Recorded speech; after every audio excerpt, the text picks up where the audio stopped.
Two things happened in this country yesterday, and they are likely to change the political landscape in this country if they were designed to happen the way they happened.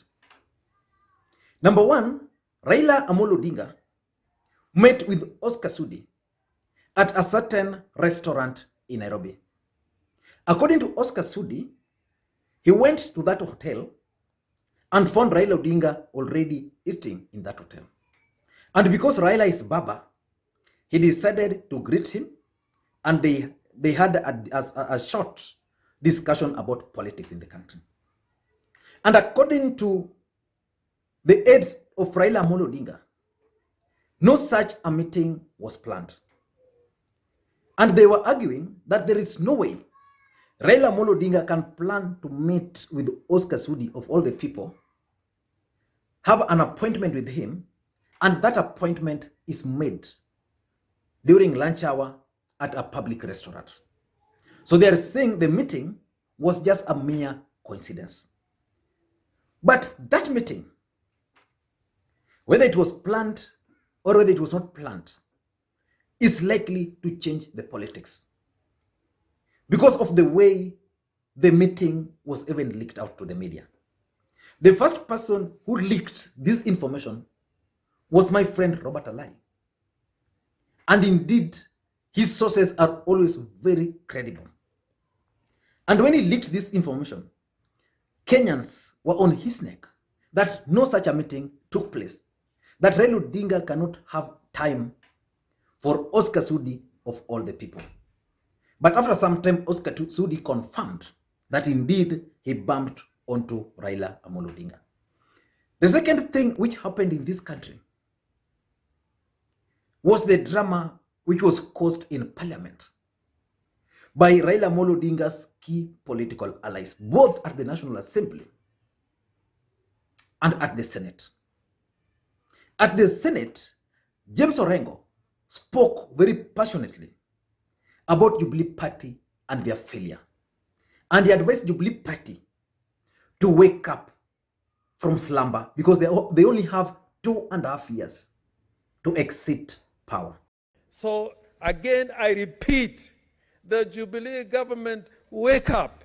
You must get together to ensure that you are in a position of addressing those problems. You find you cannot sit minister with minister, member of parliament with member of parliament. Even here, I know who cannot sit next to so-and-so. You should get together. You got only 2 years to go. Wake up. Senator Sakaja, you are the wrong person to talk to me now. What's your point of order? What's your point of order, Senator Sakaja? You know, Mr. Speaker, today, when I was in government, we tried to do this, and this is where we reached. And this is what the current government needs to do, Mr. Speaker. Okay, what's... If Honorable Sakaja goes on record, he'll find what happened. Even Budalangi, which is very close to you, what Kibaki government did to the people of Budalangi. As soon as Jubilee came, even a bridge they tried to build, when the president went there, it crashed. You know, hiyo ndio sura ya Jubilee kwa ukweli. So you must wake up. This is the time to wake up. What's your point of order, sir? Then at the National Assembly, the same thing was happening. Junet Mohamed and John Mbadi were also talking about Jubilee government and the failure. Mr. Speaker, my concluding remarks are, please, the government get serious, even though we are in a crisis, but get serious. Mr. Speaker, allow me this. There are areas in this country where people are dying of floods.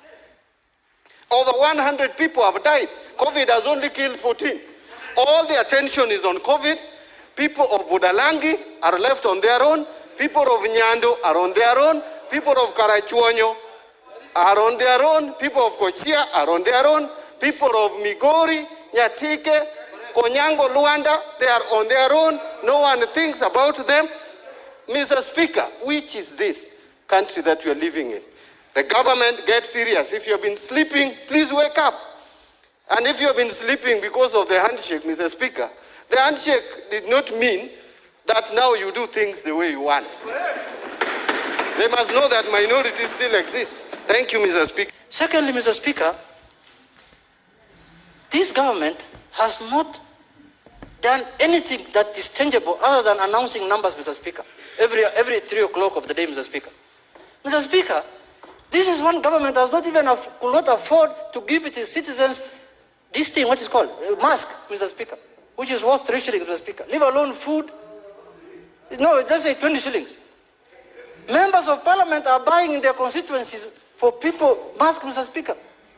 We were told that there will be free sanitizers, Mr. Speaker. Kenya Pipeline will produce alcohol-based sanitizer, Mr. Speaker. Corona is almost ending. I think they have washed it with their hands. Now they are washing it with their legs, Mr. Speaker. Because we have not seen any free sanitizer in our constituency, Mr. Speaker. Mr. Speaker, it cannot be business as usual, and we keep quiet. We have the mandate constitutionally to represent the people. We have sovereign power, Mr. Speaker. Mr. Speaker, this is a government that is unable to feed its people, that cannot give free masks to its people, that cannot give free sanitizer to its people. What else can they do? And just like I keep on saying, in politics, nothing happens out of mere coincidence. And if you want to know that there is no way, there's no way James Orengo could speak passionately the way he did at the Senate. You come to Parliament, John Mbadi doing the same. Then you come to Parliament, then Junet Mohamed is also doing the same. Let us look at these 3 people.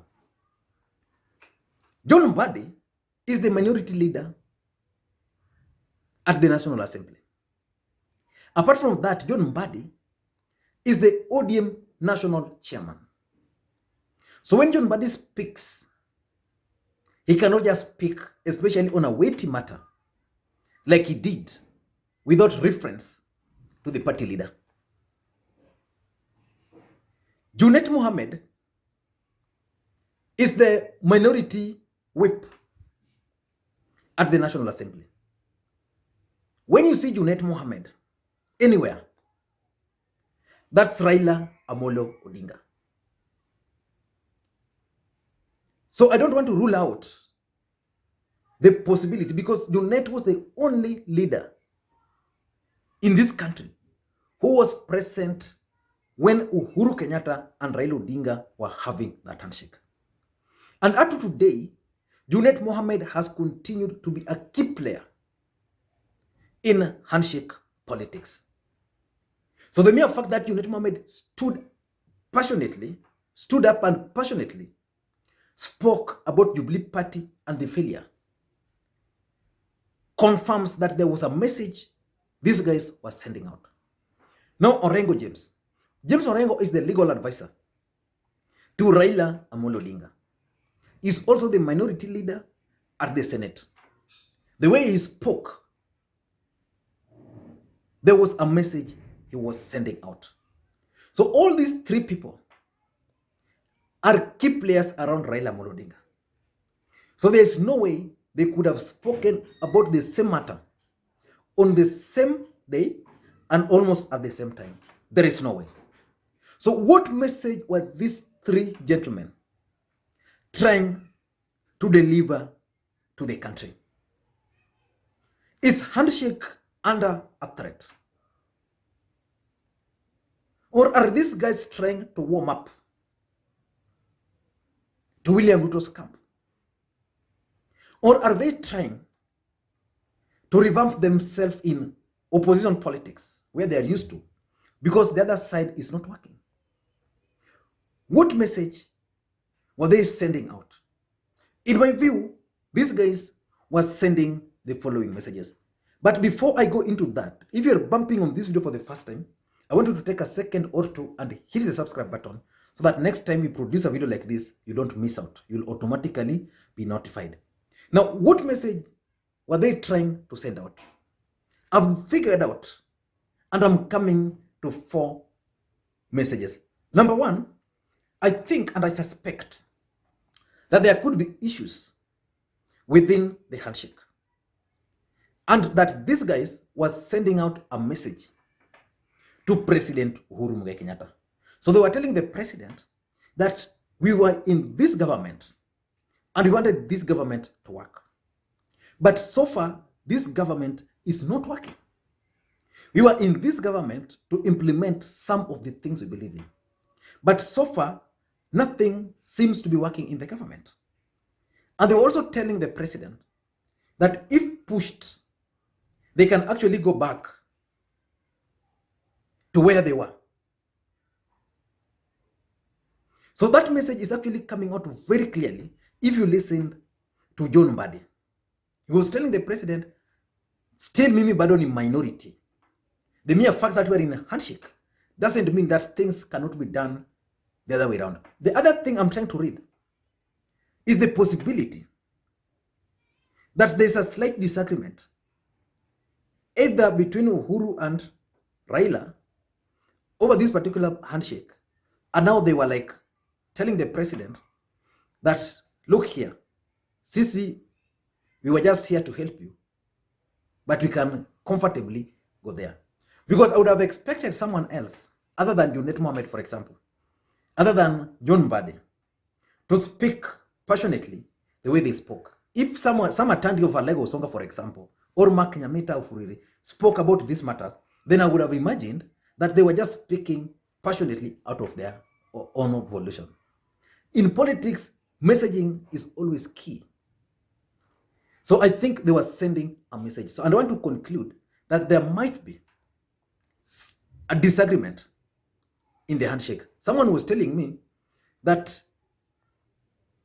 Raila Odinga and Uhuru Kenyatta really did not agree on how to move with Nairobi.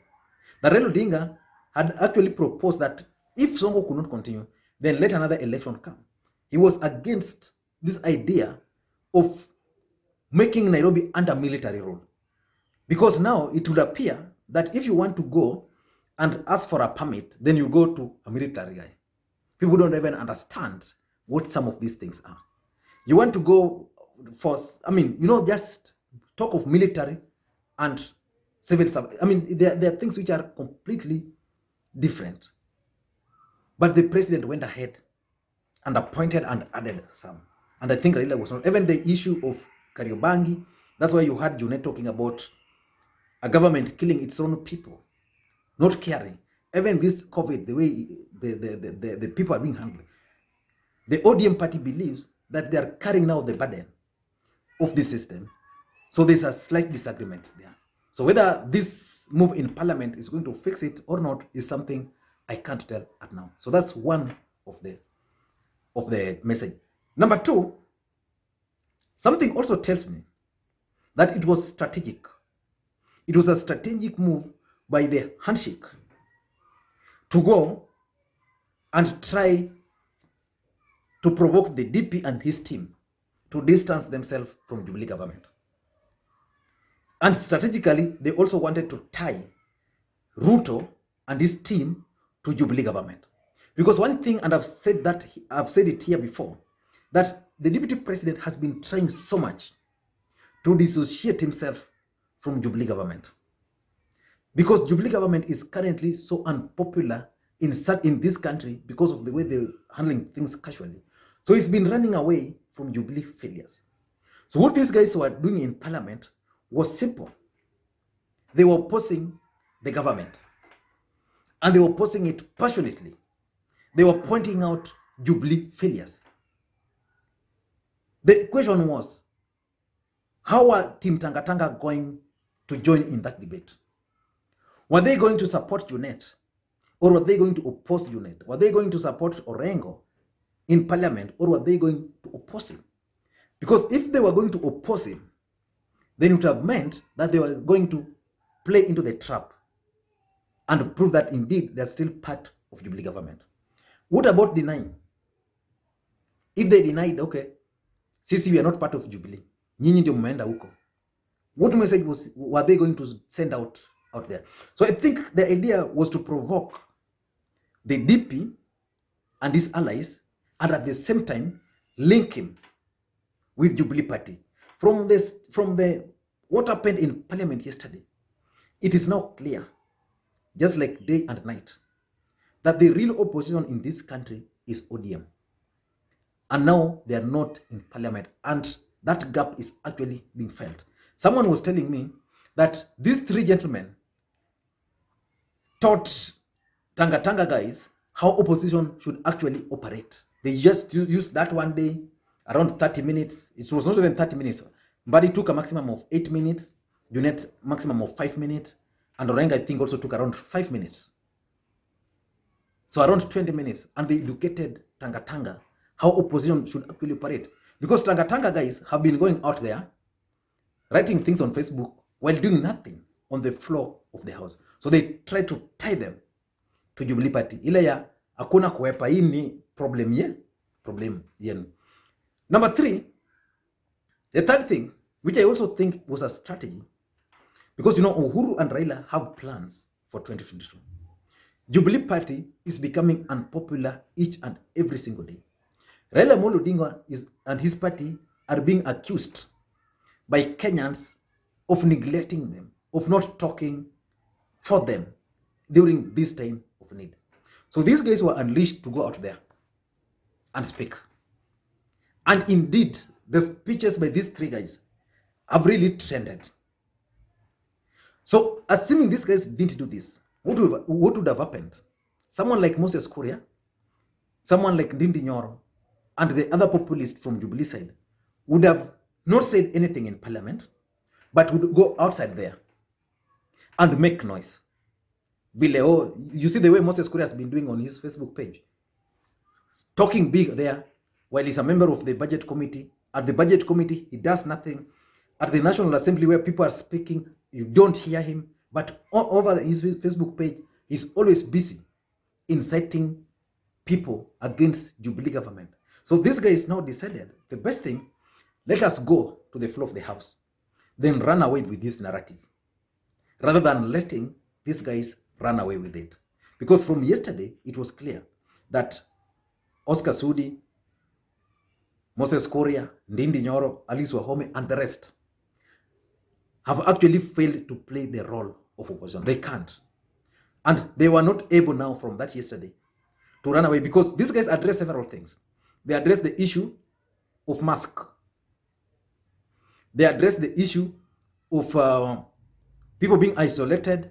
I mean, people are being told to go and test. Then you are put under quarantine. Then you are forced to pay. Now, Mutahi Kagwe, when he came later on, he said that fee will no longer be there. So you are quarantined at government cost and other things. So I think they managed to deny Team Tanga opportunity to run away with this kind of narrative. So that when Junet will speak tomorrow, as he supports the government, Kenyans will know, of course, this guy spoke on this particular matter. And lastly, something also tells me that it could be a strategy to dissociate Raila Odinga from Jubilee failures. Why am I saying so? Look at the people who spoke. Those are the hearts of Raila Odinga. They spoke very passionately. And they spoke to the hearts of Kenyans. And from that moment, people were like, now, this is now the real ODM we know. The ODM supporters were really excited. Jubilee supporters were very happy, especially Tanga, that finally, these guys are leaving for them their space so that they can go and occupy it again. So I think the idea was to try and dissociate Raila Odinga from Jubilee failures. What are Jubilee failures at the moment? The COVID is a big thing. And if the president is not keen on his legacy, then he should just take this for granted. The way these guys are handling the current crisis in this country is not the best. It's not the best. They can't provide people with the basics, sanitizers, which they promised, face mask, something which are bought at 50, 100, they can't provide the government, and billions are being spent. They can't provide Kenyans basic, even sabuni to amue, every Kenyan every week, wapewe sabuni ya kipande, ile ya 50 bob. They are not doing that. So these guys wanted to dissociate Raila Odinga from those failures. I don't know what you think, but the meeting between Oscar Sudi and Raila Odinga, I don't want to preempt. I'm promising you, I'll go deep and dig it. The other time, I told you on this platform that I really don't like just talking for the sake of it, because I had received credible intelligence that Uhuru Kenyatta, Raila Odinga met with Gideon Moi at Polo Tuma's house in Nairobi. And indeed, it was later confirmed. I've not done a video specifically on that because I'm still digging what was being discussed there. Once I get it, I promise I'll do that video. And if you're bumping on this video for the first time, the only thing you should do is just to hit the subscribe button so that you don't miss this kind of analysis. And to the subscribers, I want to continue. Thank you guys for your continued support. And I'm very happy, and I want to really appreciate each one and everyone who's visited vuguvugu.com. Continue visiting it, so you give me feedback. You want to make it your number one stop whenever you want news, the current news in this country. And the only request I always make on this platform is one, help me create interactions. How do you help me create interactions on this platform? Simple. Give the video a thumbs up if you like it.